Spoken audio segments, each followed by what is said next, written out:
Welcome to the Alliance Connection, a podcast by the Greater Fort Dodge Growth Alliance. Each week, we bring you insights on business, economic development, and community growth in the Greater Fort Dodge region. Our focus is to drive progress, support local businesses, and enhance the quality of life in our area. Well, good morning, and welcome to the Alliance Connection podcast. I'm Astra Ferris, CEO of the Greater Fort Dodge Growth Alliance. And I'm Katy Grobe, Marketing Specialist at the Greater Fort Dodge Growth Alliance. And so excited. Today, we have the 2025 Catalyst Award winner, Jim Kersten, in the house. Hi, Jim. Good morning. Thank you. So this is a fun day to have you here because we just started our podcast, and what a better way than really to celebrate our Catalyst Award winner. It's the most coveted award of the region. I mean, what a great night, and I can't wait to dive in. Sure. Dive it's good to be here. I'm very honored to have that award. That's awesome. Well deserved. So yes, we will get into all of that very soon. But first, if you haven't seen the Business Connection magazine yet, there's lots of great tidbits in here. So, I mean, the cover's amazing. Great partnership Cover with model Messenger. here. Yeah. Yes, we've got, I mean, familiar faces here. But there's more things that we have going on this month. Right, Katy? Yeah, we have a lot going on this month. One of the events we have coming up is the Iowa Central Career Fair, which is happening April 9th. And then on April 18th, we have our Coffee and Connect, which is where we invite our members out to our office downtown and encourage them to kind of grab a cup of coffee, get to know people they maybe wouldn't cross paths with, and just get to mingle and network. That's awesome. Yeah. Great opportunity to see some folks that maybe you don't see all the time too, right? Definitely. And if you want to know more about events, there's two ways you can know more. We have our e-newsletter. If you're not already a part of that, that's where all of our members can share their events or different information or announcements that they have coming up. And so you can subscribe to that email list in our show notes, and then our community calendar, which is full of all of the community's events, and you're able to find that link in the show notes as well. Nice. Awesome. And I think, too, if you haven't picked up your copy of the Business Connection magazine, there's always really cool, the faces and places. Again, I love that. You can kind of see the behind-the-scenes look of some things going on and who's who in the community this month of, what things are featured. But then also there's good information, like the city described all of the road work, which I know we all hate road work, but this is progress whenever we have infrastructure that's being upgraded. And so I guess whenever we're doing those detours, we have to be mindful and think of that. And so there's information of that in here, as well as the Webster County Fairgrounds. They have a ton of renovations recently, and they talk about all the things that they're doing. So yeah, this is always just a great way to learn more of things happening in your community. We're going to just get right into it, Jim, our Catalyst Award winner of the year. So I guess to start off, Jim, tell us what your first reaction. We just had our largest event of the year, 400 of your closest friends, and, we're all having this great time. It's probably, you've probably been to these dinners and dinners like these so many times, yes. Right? And so at what point were you like, oh, brother, when did you know, Jim? I think that's when they started to kind of explain who this person was and started reading some of the things they're involved with. Yeah. And then I looked around. There were a lot more Iowa Central people there at the event than normal. Yeah. So I thought, well, maybe they're going to honor me for retiring, which I'm going to do this summer. Yeah. And then the more that got into it, I went, oh, my goodness. And I kind of choked up. And I was really disappointed that my wife couldn't be there because she, has put up with letting me be involved with so much. Oh, gosh. And she had just had surgery the day before, and she's doing fine. But that was the only disappointment, that she couldn't be there. But then I ended up looking out and saw my family there, too. So it's very nice. And such cute. You had grandkids there. Yeah. So they cute. Were so cute. Yeah.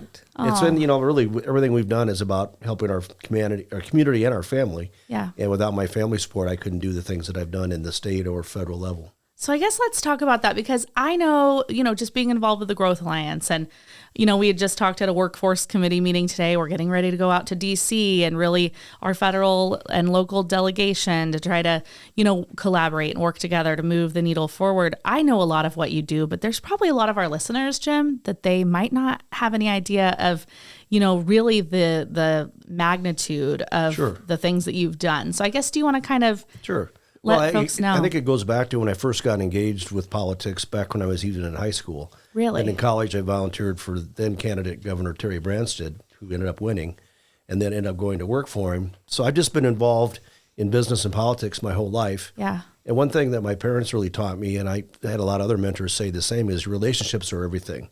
And you've got to earn that trust. And once you lose trust, you won't have that credibility. So I've been blessed over the years to be able to do that.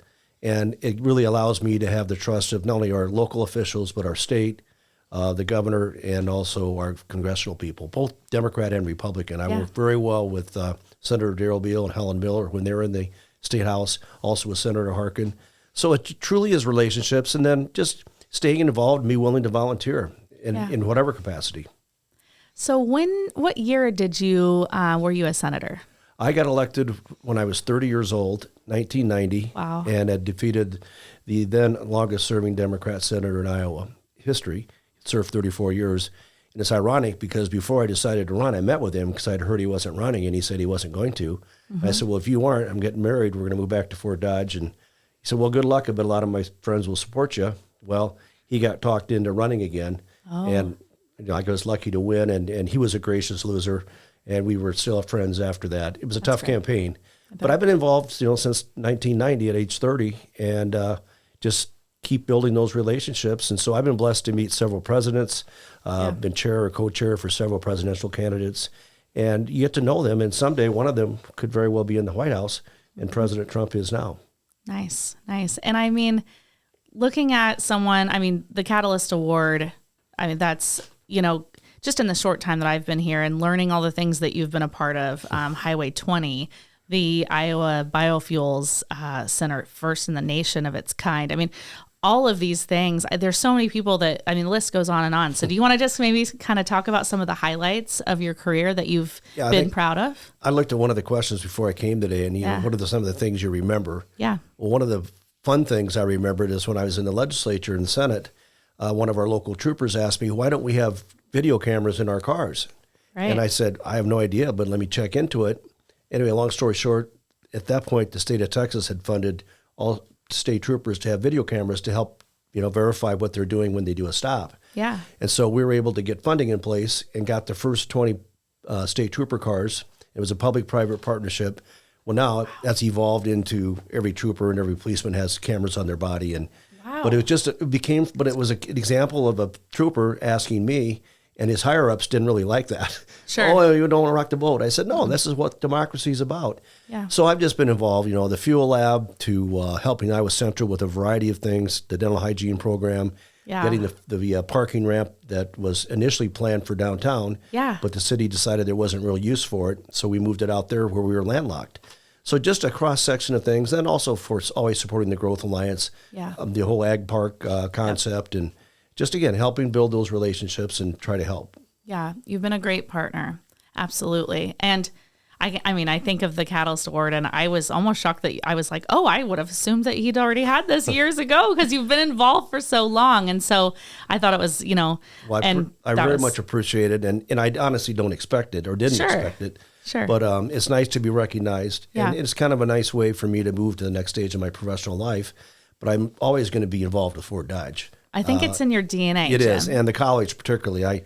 Because I really see them as a key part of our future. A huge providing partner. that workforce and skilled workers. Absolutely. Absolutely. Let's talk about BioFuels Lab. That was an exciting time. We just had a big ribbon cutting. Maybe a lot of our listeners were there. If not, you can kind of look back and see some key features about that. But fruition. Tell us a little bit about that story. I think it's so interesting. Well, Don Decker and Dale Decker for Decker Trucking, have a very successful large trucking company. Oh, yeah. And Dale approached us and said, I really want to see if biodiesel works in our trucks. Can you guys help us do a study? So they agreed to buy 20 new semis. 10 would run on regular diesel, 10 would run on bio. And Dr. Don Heck was running our then BioFuels program to train people to work in ethanol plants. So he has the scientific skill. So on our limited laboratory, we were able to do that test. And once the test came back, it showed that there's very little difference between the quality of, or the efficiency of using those fuels, as long as the quality was consistent. So we did a press conference here in Fort Dodge, brought the national bio folks in. And after the press conference, one of them said, let's see this lab that you guys did this wonderful test in. So we showed him. It was an old beat-up greenhouse. He said, oh my God, this is crazy. So he said, we need to work together to try to get an independent lab built right here in the heart of biofuel industry. Absolutely. So we worked with Senator Harkin and Grassley and Tom Latham, our congressman, and we were able to get that funding. And then at the state level, we were able to work with Senator Beal and Helen Miller to secure some state money. And that was a seed. And then we had that initial lab in our bioscience lab building, and now we've outgrown that. So we just opened this brand new lab and now has a lot more capability to test jet fuel and all those types of things. So again, it was a partnership of national folks, us at the local level using our congressional memberships because we know them personally, and then just getting it done. It was it was a great model of how democracy should work. I love that. And at the grand opening and the ribbon cutting and Governor Reynolds being there and just everybody talking about the collaboration and the efforts everybody had made to make that happen. It was just so amazing and inspiring to hear. It really was. And, from everybody from the former Secretary of Agriculture, Bill Northey, to now Mike Nag, because we do all their testing. It's just been a truly good example of how government should work. Yeah, I love that. And how many years in the making was that? Because I think sometimes when you think about, I want to get this done, everybody wants this instant gratification. I think the study was completed in 2008. Okay. And then we finally opened the lab. I think it was around 2010 or 11. Yeah. And then now it's the brand new lab. And so they're up and getting all the kinks worked out in the new equipment. But it was a long-term effort, and it took a lot of collaboration. And that's one of the things I really want to stress is collaboration is key. And in Fort Dodge, with the Growth Alliance, the city and the county and the college and all the others, we really are collaborating. Yeah. And it's really going to show the difference for the future. And even Director Debbie Durham with Iowa Economic Development and the governor say, you guys are an example for the state to follow. They do. And they say that every time. And we went through some growing pains, every community does, but it's really collaborating and working well now. Yeah. I will say, and that's, I'm almost on my 2 years as the CEO, and I know that that's, something that is definitely different from other EDOs and business associations. Is a lot of times you'll have that rub between a city or a county, and it's just amazing because a lot of things that we do to drive growth in business, it's a partnership between the college and public and private partnership, and just always remembering that. Yeah, and we do have leaders that now understand that and are running for office for the right reason, not for a vendetta or what have you, and we just got to keep that in mind as we elect our local people. Hey guys. Thanks for listening. Here's a quick word from our sponsors. I just think that if people have dreams that they're thinking that they won't ever be able to achieve, don't settle for that. Look out there, because there are programs like this at BV that make your dreams become a reality.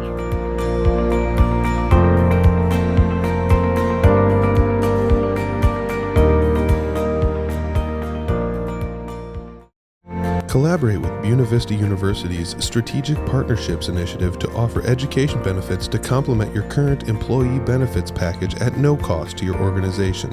Employees and eligible family members of partnering organizations receive up to 30% tuition discount for our online undergraduate programs and our Master's in Organizational Leadership program.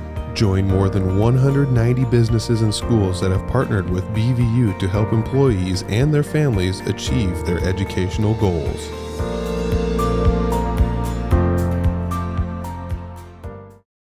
So looking back at all of the things you've done, tell me about Highway 20.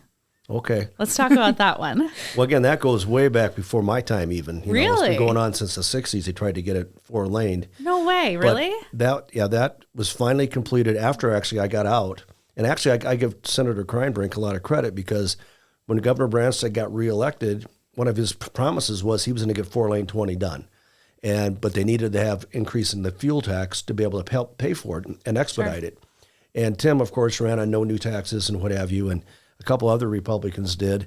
But we were able to educate them and show them this is a user fee that will be paid for by users that use that highway, and it will get this done quicker than we ever thought. Yeah. And he luckily supported the gas tax increase. And within a couple of years, Highway 20 was opened. So again, it took a bipartisan effort to get the tax increase and then actually get it funded and built. So it was, again, long-term effort, but persistence pays. Another project is Brushy Creek. That started off in the 60s as well. And Senator Burl Preeb from Algona is a great guy, but he just absolutely did not want that park turned into a lake. So again, with Jerry Fitzgerald, a local guy, lobbyist, former legislator, former leader of the House, and Don Avenson, future Speaker of the House, they agreed to buy additional land so the horseback people that felt they were going to be displaced with the lake had more property. So finally, when I was in the Senate, we finally got the funding approved to build the dam. Nice. So that was kind of a neat, I was a part of that final decision to get that money in place. And now we have a beautiful Brushy Creek. That's amazing. If everybody who's listening, if you've never been to Brushy Creek, you've got to go out there. Yeah. I've spent lots of weekends out there, and the trails are great. And also, for horseback trails, there's some really cool things up there. So again, that was a quality of life that took a lot of bipartisan effort to get it done, and local push. I really give credit to people like Myron Grote, who's passed away, and Leonard Woodruff and some others that kept pushing that. Yeah. And even ironically, when I worked for the governor on his staff, they would come in every year. We want to get Brushy, and the governor was always in favor of it. But the legislature wouldn't approve the funding, and we finally got that done. That's awesome. Now, whenever you look back at your career, I'm sure that there's, lessons learned, things like that. If, I guess looking back at all of them, what are some memories of I'm never going to forget that one, good, bad, or indifferent? Do you have any memories that you want to share? This is a good one, but also a bad one. I got invited by Steve Forbes when he was running for president to go out to New York to have dinner on his yacht in New York Harbor with Margaret Thatcher, the former Prime Minister of England. And at that point, we had a young family, and I didn't want to spend the money on an air ticket to go out. And it ended up there were only 12 people at this dinner that went on for 3 hours. And it would have been a priceless moment to listen to her about her relationships with Ronald Reagan and how they helped break up the Cold War, finish the Cold War, and take down the Berlin Wall. So that was a regret, but also was honored to be invited. Yeah. And then, just multiple people I've been able to meet, whether it's state or federal. It's just realize they're just like us. They happen to have a more popular title and position, but unless you talk to them, they won't know what you want. Right. And that's one thing I think was taught by my folks. Don't be afraid to ask. Right. And all someone can do is say no. Yeah. But just keep being persistent. Yeah, I love that. That's some great lessons. Well, that's what I told my kids, too, as they grew up. I said, figure out what it is you like to do, then make a decision on a career that will help you do that. Yeah. Whether it's, one became a teacher, one's a construction manager now for Jensen, another one's a nurse over in Cedar Rapids, and our youngest just decided, and she's going to graduate to become a CPA, like my wife.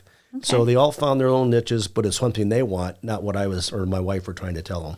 That's awesome. That's good advice, too, for parents out there. Yeah. So you mentioned your family and how that kind of, lured your decisions for certain things. What made you so passionate to, want to work in our community? Well, I guess when I ran, I truly ran because eventually I wanted to run for Congress. Mm-hmm. And in 1993, third year into my term, we had our first daughter. And ironically, that year, the chief judge of the Supreme Court had given his State of the Judiciary speech, and I actually went to it. I didn't do it the first 2 years, but I went to this one, and the main theme of that speech was the breakdown in our justice system is because of the breakdown in the American family. And it just hit me like a 2x4 on the head. I'm like, who am I to run for Congress? Because my wife was willing to support that if we decided to do it, but have a young mom and a baby flying back and forth. So then I went home and I said, I'm not even going to run for re-election. I'm going to get out, make a living, but still stay involved. So I did it before my family, but then also to help, do the things I wanted to do to help our region and our state. And looking back, it was the best decision I made because I've been very involved state and federally without having to go to every parade and do all those things. Yeah. But I've been able to help raise a lot of money for different candidates and things like that. But I really did it because, one, families are the core of a community. And if I'm not helping take care of my family, I'm come across as kind of a phony. Right. Yeah, absolutely. I have a 7-year-old and a husband, and I can't fathom traveling and bringing them everywhere. That sounds like a headache and a half. Yeah, the one thing my wife she was very supportive of me, but she wasn't a public, get out and show off type person. And so the parades were her worst thing. So she had to ride in the convertible and wave. And So that was one of the things she really was happy that she never had to do again. Yeah. Oh my gosh. That's fair. That's fun. Now you've been with Iowa Central really, I mean, I think Governor Reynolds mentioned, gosh, it'd be really fun if somebody looked over Jim's career. He's so persistent. Yeah. And if you looked over his career of how many dollars he's raised for this region, we would all be astounded. It's been very successful, but again, a group effort. But again, the relationships help. And I really give Bob Paxton, the former president of Iowa Central, I was in transition between I'd sold out my interest in Heartland Communications here, and I'd set up a consulting firm with then former Governor Branstad. And Bob called me and said, you know what, we really need help at our state and federal level, more so at the federal level. Can you help us? Anyway, long story short, it evolved into where I became a member of their team. And then it's just really blossomed since then. But he had the vision to understand my network, because he would go out to D.C. like the Fort Dodge Growth Alliance does, and see what I was doing with these meetings. He's like, my God, this could help Iowa Central. So we were the first community college in Iowa that had someone like me, and still are really the only one, that has someone like me to go out to Washington and try to help, so forward thinking. It really was. And you can tell the difference when you go on Iowa Central's campus too. It's like, wait a second, this is a community college. This is like university style. I feel like we're so elevated. And I think just having that forward thinking and all of the vision Dr. Ulrich has, and that you've been such an instrumental. Well, and Jesse, he's just been an outstanding. He's a breath of fresh air for the college and the community. He has a vision for making this community, the college, the best in the country. Yeah. And I think he's going to get there. And again, he understands the value of relationships. He understands what I've been able to do. I know my role. I've never wanted to be the president of Iowa Central because I didn't want to have to deal with the day-to-day things the president has to. Yeah. But it takes a certain person, and he is that person. Yeah. But I truly am humbled to be able to work with the team we have. Yeah. Tom Benecke and some of the coaches like Coach Twade and Coach Pilcher who have retired. Just been great teammates, and I've been blessed. You've really created a legacy in our region.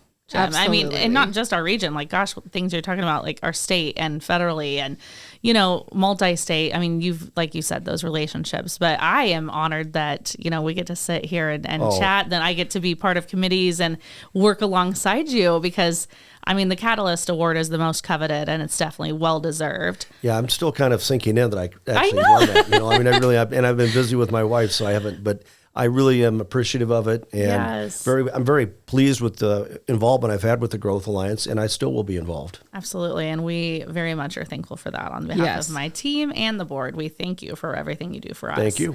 Now, also looking at, if you've never seen the Catalyst Award, I mean, it's on the cover, but this is such a gorgeous award, and I just have to know, like, where is this sucker Right now, it's in my home office. Okay. I have a panel in the home office. Nice. I was going to put it at the college, but then I'm going to be leaving the college. Yes, because you're retiring, right? Yeah, yep. And I've been looking at some other opportunities, but I'll still be involved helping the college. Absolutely. But my wife thought, until she gets settled, recovering from, she said, just put it in your office for now, and we'll figure out where we're going to put it. But it's going to be in a place that it's going to be appreciated. Well deserved. It's never going to be in a closet. Well, congratulations and well deserved again. I guess, is there anything else that you want to add or that comes to mind for being the catalyst? No, just again, it's a true honor, and I was humbled. Yeah. And I appreciate. I think it was Dr. Ulrich and some others nominated me, and that means a lot that they see the value. Sure. But it was an honor, and I still really think I want to stay involved with the Growth Alliance in any way I can without interfering with anybody, like I've always tried not to do.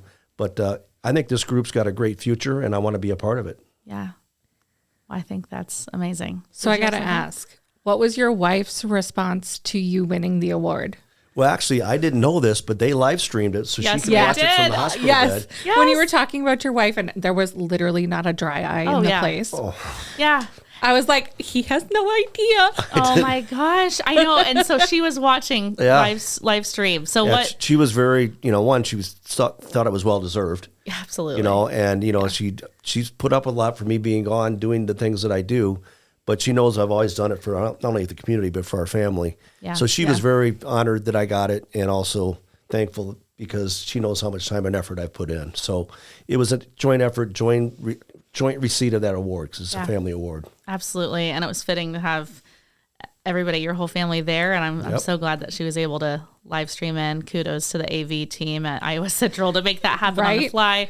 Yeah, they did. And then Jesse was worried I wasn't going to show up. I know. He told me that. Because I said, I don't know if I'm going to come because my wife's in the hospital. I may not come. Yep. And he said, well, just let me know. Well, then it got to 6:45 and I wasn't there yet. He called me. He said, are you coming?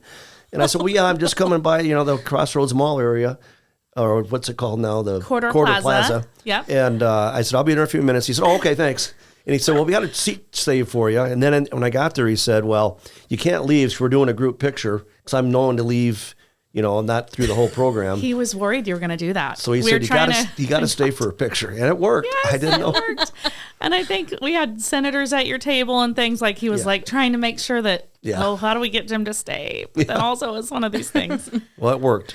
Well, that's amazing. I was so glad to see you give that award and so well deserved. So again, congratulations on that.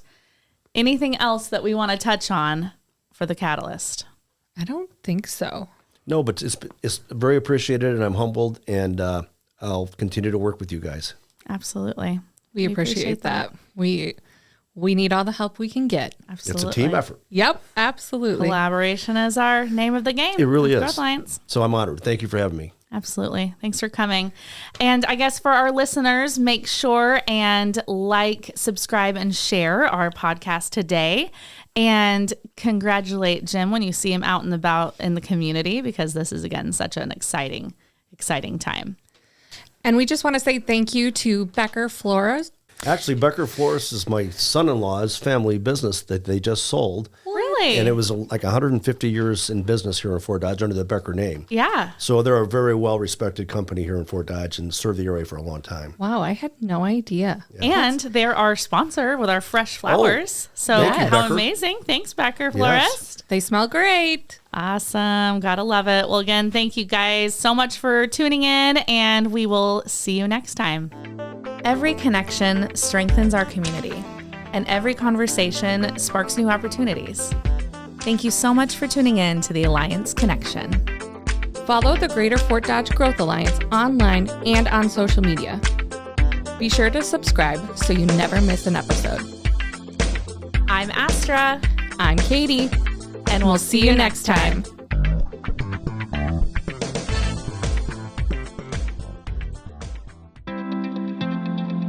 This podcast is produced by Spin Market and Digital. Located in Fort Dodge, Iowa, Spin Market's highly skilled team can help you increase your market by updating your website, improving SEO, designing advertisements, and producing podcasts that will grab the attention of your market. Contact Spin Market today for all your digital marketing needs at digitalagent@spinmarket.com or call us at 515-302-8026. And to learn more, visit our website at www.spinmarket.com. That's digitalagent@spinmarket.com or 515-302-8026. Or visit our website at www.spinmarket.com.